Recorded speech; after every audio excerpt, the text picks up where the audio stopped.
आजको अन्तर्वार्ता एकदमै सिधा प्रश्नबाट सुरु गर्छु।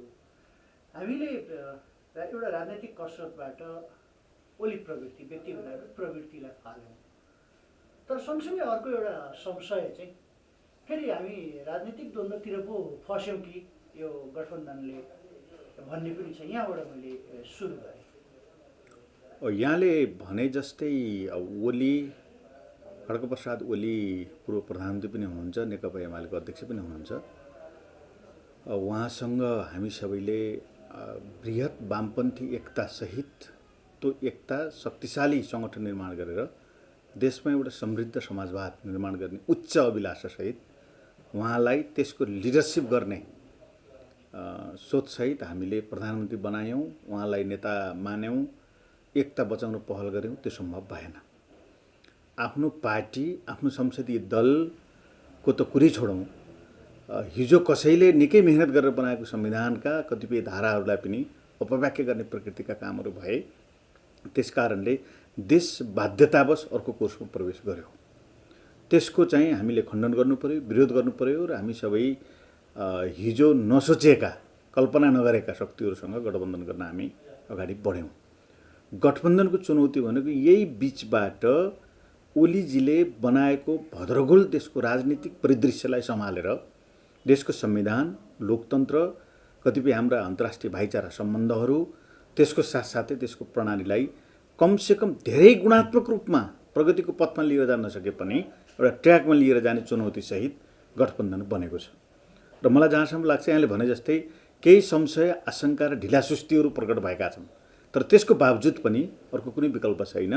छिटै गठबन्धनले यो प्रक्रियाको सुनिश्चित भएर संविधान, लोकतन्त्र, सङ्घीय लोकतान्त्रिक गणतन्त्र यी सबै स्थापित मूल्य मान्यताहरू सुनिश्चिततापूर्वक अगाडि बढिरहन्छन् भन्ने कुराको सुनिश्चितता नहुँदासम्म गठबन्धन चाहिँ कायम रहिरहन्छ। यसमा मैले सङ्केत गर्न खोजेको यो गठबन्धन यी तीनटा कारणहरू अर्थात् यो सबैको तल हेर्ने हो भने प्रवृत्ति विरुद्धको एकता चाहिँ हो, तर त्यो सँगसँगै यसलाई बलियो बनाएर लैजान सक्ने अरू आधारहरू के हुन्? हामीले मूलत सरकार टिकाउने अर्थात् गठबन्धन अगाडि बढाउने राजनैतिक आधारहरू र मुद्दाका आधारहरू हामीले हेर्ने हो, नभए त यो त्यसै त अगाडि बढ्न सक्ने अवस्था त छैन।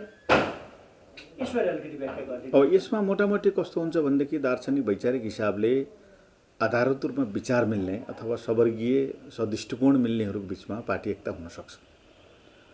यो गठबन्धन भनेको चाहिँ हामीले सहज र स्वाभाविक रूपमा बुझ्ने कुरा के हो भने कुनै तात्कालीन कुनै उद्देश्यको निम्ति गरिने एकतालाई हामीले चाहिँ गठबन्धन भन्छौँ। यद्यपि यो शब्दले कहीँ न कहीँ तादम्यता मिल्छ मिल्दैन त्यो पनि हाम्रो छलफल हुने गरेको छ, तर फेरि पनि यो एक प्रकारको संयुक्त मोर्चाको रूपमा प्रकट भएको तत्कालीन ओलीजीले गरेका क्रियाकलाप र गतिविधिहरूसित असहमत प्रकट गर्नेहरूको बिचको यो मोर्चा हो। यसमा युवा रूपमा पछिल्लो स्थितिमा महन्त ठाकुरजीहरू पनि युवा रूपमा प्रतिनिधि सभामा प्रकट हुनुभयो। त्यो अर्कै समीक्षाको विषय होला, तर मूल रूपमा ओलीजीको क्रियाकलाप र गतिविधिसित विमति राख्नेहरूको बिचको चाहिँ तात्कालीन कार्यगत एकताको रूपमा प्रकट भएको यो गठबन्धन हो।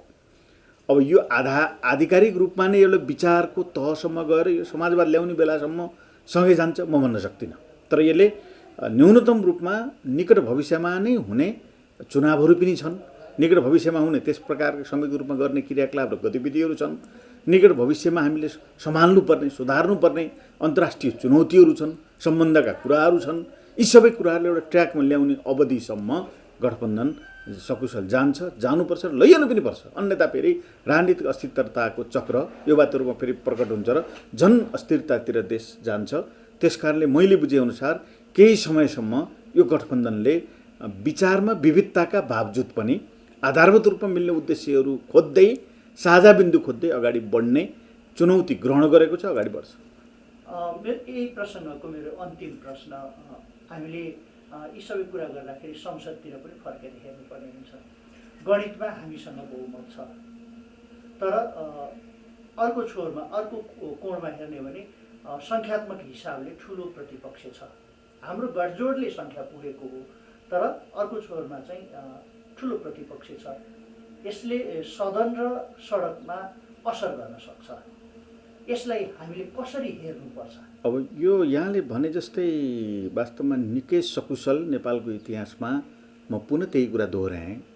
तत्कालीन प्रधानमन्त्री केपी ओली निकै सकुशल अवस्थामा सदनभित्रको गणितमा पनि, मनोविज्ञानमा पनि, जनमतमा पनि एउटा शक्तिशाली प्रधानमन्त्रीको रूपमा उहाँ आउनुभएको हो।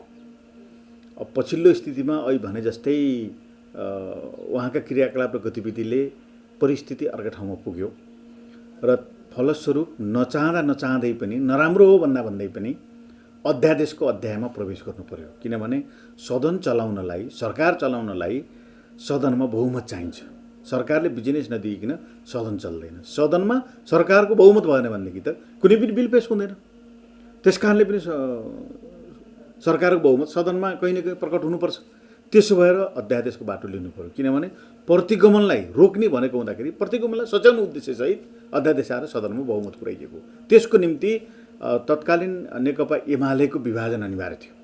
विभाजनको लागि सहज बनाउने उद्देश्यसहित अध्यादेश आयो र अध्यादेशले कहीँ न कहीँ यसले एउटा आकार लिइसकेपछि सदनभित्र पनि गठबन्धन चाहिँ बहुमतको रूपमा छ।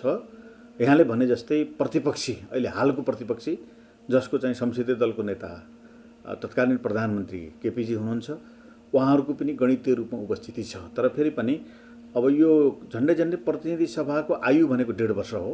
1.5 वर्षसम्म यो गठबन्धन जान्छ।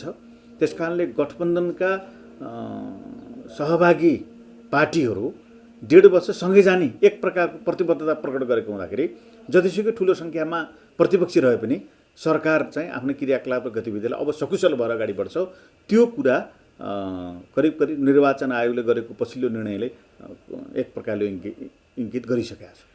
अब मैले उठाउन त चाहेको थिइनँ, प्रसङ्गवश उठिहालेँ। अध्यादेशको ब्रह्मास्त्र प्रयोग त भयो, लाभ पनि भयो होला। कसैको पार्टी बच्यो, कोही अस्तित्वमा आए, सँगसँगै त्यसले केही साइड इफेक्ट छोडेर पक्कै जान्छ। राजनीतिक रूपमा हेर्ने हो भने ठ्याक्क प्रकट भइसकेका छैन। माओवादी केन्द्रभित्र पनि त्यसको पटाक्षेप हुन सक्ने भनेर बाहिर विश्लेषण हुन थालेको छ। सँगसँगै त्यो सङ्ख्या र त्यो सुविधा दिएको हिसाबले अरू दलभित्र पनि त्यसले एउटा कुनै न कुनै हिसाबले असर गर्छ भन्छ। अरूको कुरा छाड्यौँ, माओवादी केन्द्रभित्र त्यसले असर गर्न सक्ने अवस्था बाहिर आए जस्तै छ र? बिल्कुल छैन। अहिले भन्नुहुन्छ भनेदेखि हामी भर्खरै केन्द्रीय समितिको बैठक बस्यौँ। केन्द्रीय समितिको बैठकमा बस्दाखेरि केन्द्रीय समितिको बैठकको निम्ति एजेन्डा तयार गर्न स्थायी समितिको बैठक बस्यौँ। केन्द्रीय समितिको बैठक सकेपछि फेरि हामी स्थायी समितिको बैठक 2 दिन बस्यौँ र पुरै देशभरि कार्यविभाजन गरेर हामी गएका छौँ र अधिकांश वाडाहरूमा वाडा सम्मेलन भइसकेका छ।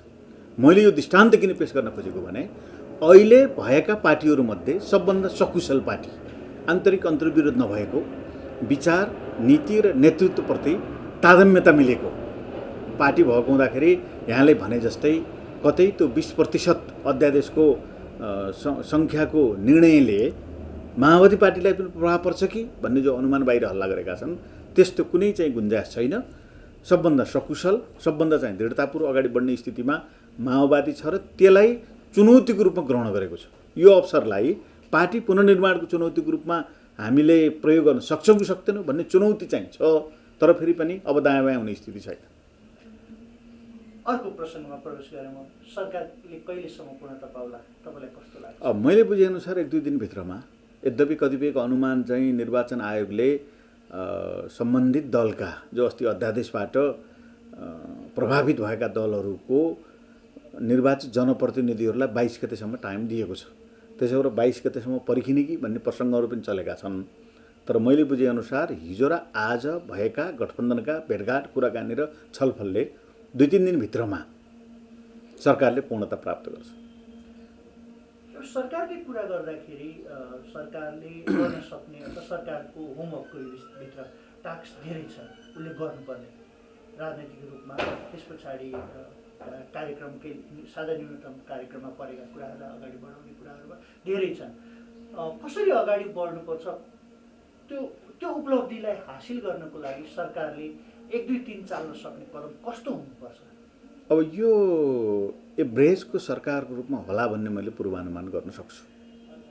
एज ए राजनीतिक विश्लेषकको हिसाबले पनि यहाँलाई स्वतन्त्र रूपमा आफ्नो भनाइ राख्दाखेरि कुनै पनि चुनावपछि प्राप्त भएको मतका आधारमा बन्ने सरकारको आयु, स्पिड र गति फरक प्रकारको हुन्छ।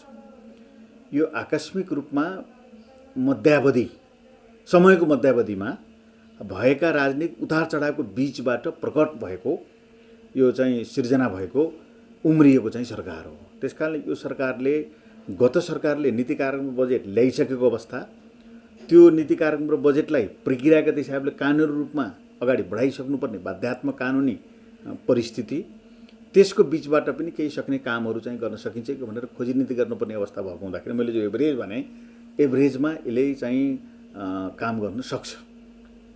यसका पहिलो चुनौती भनेको स्वास्थ्यको चुनौती हो। आम नेपाली नागरिकले सबैले चाहिँ खोप समयावधिभित्र प्राप्त गरिसक्नुपर्छ। त्यसको प्रक्रिया र त्यसको अध्याय विगतको सरकारले पनि केही गरेको थियो, सबै कुरा नेगेटिभ हामी भन्दैनौँ, त्यसलाई निरन्तरता दिँदै थप आम नागरिकलाई, सबै नागरिकलाई खोप पुर्याउने गरी यसले आफ्नो प्रक्रियाको सुरुवात गरेको छ र गर्नुपर्छ र त्यो चुनौती स्वीकार गर्नुपर्छ। दोस्रो, खास गरी विदेशसित हाम्रा बिग्रेका सम्बन्धहरू, न त हाम्रो चीनसँग सुमधुर सम्बन्ध बन्यो, न त हाम्रो चाहिँ भारतसँग सम्बन्ध बन्यो, न त हाम्रा लिम्पिया धुरा लिपुलेख र कालापानीका मुद्दाहरू सहजीकरण भए, टेबल भएर अगाडि बढे, न त हामीले व्यापार, पारावान, ट्रेड लगायत कुनै खास ठोस मित्र राष्ट्रहरूसँग हामीले एफडीआई ल्याउने र अरू त्यस प्रकारको विकास निर्माणसित सम्बन्धित कामहरूलाई ठोस र मूर्त रूपमा अगाडि बढाउन सक्यौँ। गफै गफमा हाम्रो यो विगत चाहिँ बित्यो। त्यसकारणले धेरै गर्न नसके पनि अन्तर्राष्ट्रिय सम्बन्ध सुधार गर्ने दोस्रो चुनौती हो। तेस्रो चुनौती भनेको अलिकति बढी जनताले उठाएको प्रश्न भनेको सुशासनको प्रश्न हो, भ्रष्टाचारको कुरा हो। भ्रष्टाचार र सुशासनलाई न्यूनीकरण गर्ने, शून्य सहनशीलतामा पुर्याउने, जिरोमा पुर्याउने भन्ने कुरा गफै होला, तर कमसेकम थप हुन नदिनको निम्ति र नियन्त्रण गर्नको निम्ति सरकारले भूमिका खेल्यो भने त्यो चाहिँ तेस्रो सरकारको चुनौती हो।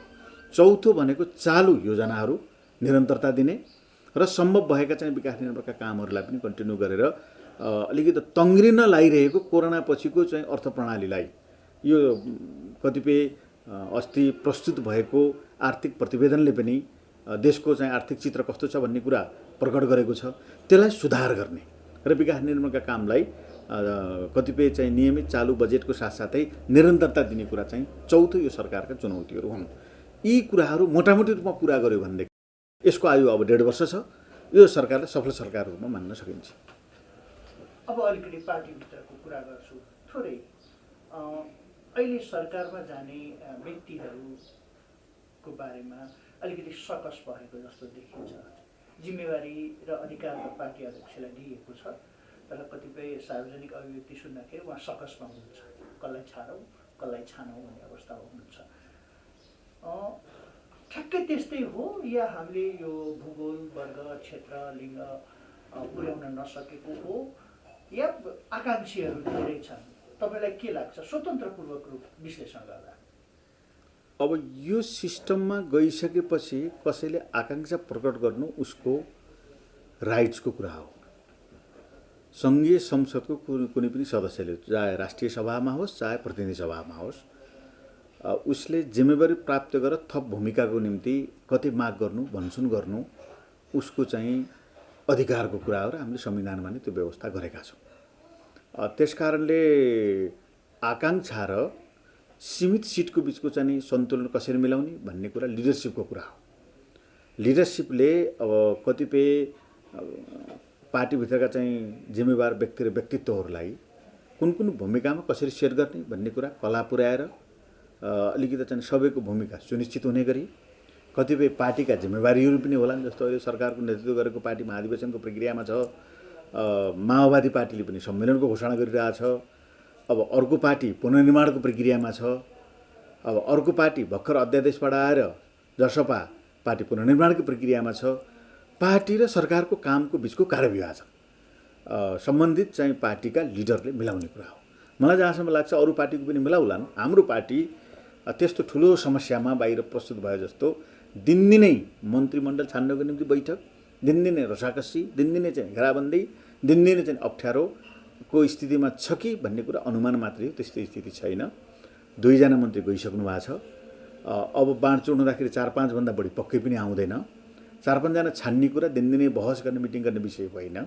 हामीले एक ढङ्गले चाहिँ प्रचण्डलाई पार्टीको अध्यक्ष भएको हुँदाखेरि उपयुक्त निर्णय चाहिँ गर्ने अथोरिटी हामीले उहाँलाई दिएका छौँ।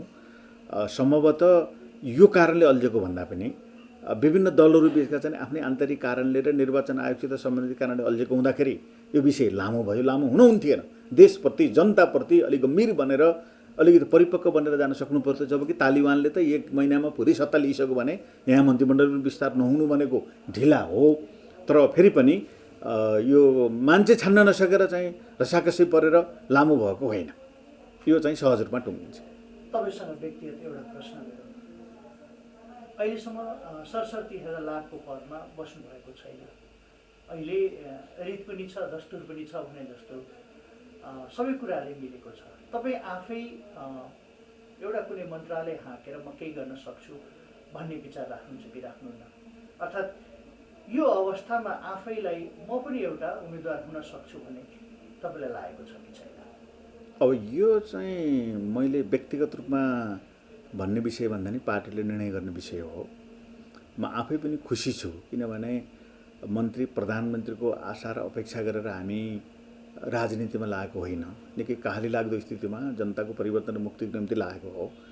विभिन्न साथीहरूले विभिन्न चरणमा यो प्रकृतिको जिम्मेवारी पनि सम्हाल्दै आएको हुँदाखेरि यहाँले भने जस्तै त्यो प्रक्रियाको कहीँ न कहीँ जिम्मेवारी प्राप्त गर्ने इच्छा, आकाङ्क्षा, चाहना मेरो पनि होला। तर त्योभन्दा ठुलो कुरो पार्टीको निर्णय हो। त्यस कारणले पार्टीले जे निर्णय गर्छ त्यो निर्णयलाई दृढतापूर्वक पालना गरेर अब तपाईँ पार्टीको निम्ति राष्ट्रिय सम्मेलन छ यसमा काम गर्नुहोस् भन्यो भने म त्यसै यहाँ काम गर्छु, होइन सरकारको नेतृत्व गरेर जानुहोस् भने चाहिँ पार्टीले भने पनि त्यसको निम्ति म एक प्रकारको उम्मेदवार हुँ। अरूभन्दा अबल हुँ मैले भन्दिनँ। एक प्रकारको त्यो पनि जिम्मेवारी प्राप्त गर्ने प्रतिनिधि सभा सदस्य भएको हुँदाखेरि उम्मेदवार हुँ, यही अर्थमा मलाई बुझ्दा हुन्छ। तर हुनु नहुने कुराले मलाई चाहिँ कुनै मानसिक तनाव पनि दिँदैन, केही पनि छैन। म आफ्नो काममा अगाडि बढ्छु। समय र विचारका लागि धन्यवाद। धन्यवाद छ यहाँलाई पनि।